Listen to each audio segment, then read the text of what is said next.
So we've got an amino acid here, which I'm actually going to redraw for a bit of clarity in displayed format. Just so you can see all of the bonds and just makes it a bit easier to follow really.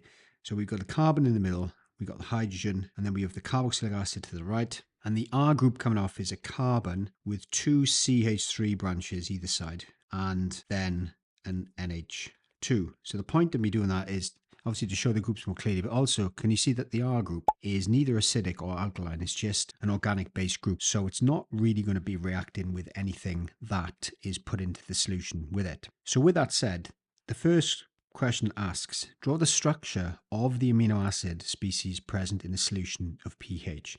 So when you're faced with these types of questions, the first thing you should think of is, right, pH 12, what are we being told you? Well, immediately we can say that that is an alkaline environment. So you just have to exercise a bit of common sense here for this first answer. So we know that amino acids are bifunctional, which means they have two functional groups. They have the amine group and they have the carboxylic acid group. Just think about this. If you put in a molecule into an alkaline environment, which part of the amino acid will react? Will it be the alkaline or will it be the acid? Well, the answer is it's going to be the acid part because acids react with alkalis to produce salt and water. That means the only part of the amino acid that is going to be reacting with the environment is going to be the carboxylic acid part. What will happen?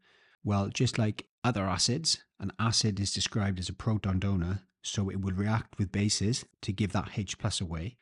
So our final structure will look like this. The NH2 on the right hand side is going to stay exactly the same. And then the carboxylic acid group is now lost its proton and it's just going to be left with a negative charge because it's reacted with the base in the environment.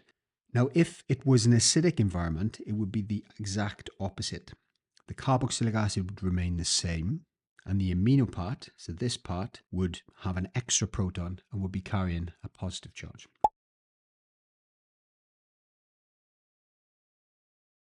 Number 2, draw the structure of the dipeptide formed from two molecules of this amino acid. So two of them join in together side by side to make a dipeptide. So dipeptide is just two amino acids joined together. So this next bit covers exactly what I did in the previous video. And the way I described to tackle this sort of question is to draw the amino acids side by side. In this case, they're identical. So we're going to put one there. Then on the other side, we have the NH from the other amino acid, and then the carboxylic acid that side. Now this question doesn't specify which order to join them in, so you can just put them both side by side and just show the formation of that peptide bond. That's the end game here. For an amino acid to join together, it must lose a molecule of water. And the molecule of water is always formed in the same way, and that is OH is taken off the carboxylic acid and the H is taken off the amino group. And then we draw what's left. So that would be an example of a dipeptide formed when two of these molecules condense together. And the peptide bond is that part there. That's it. Hope you found some value in this today. See you in the next one.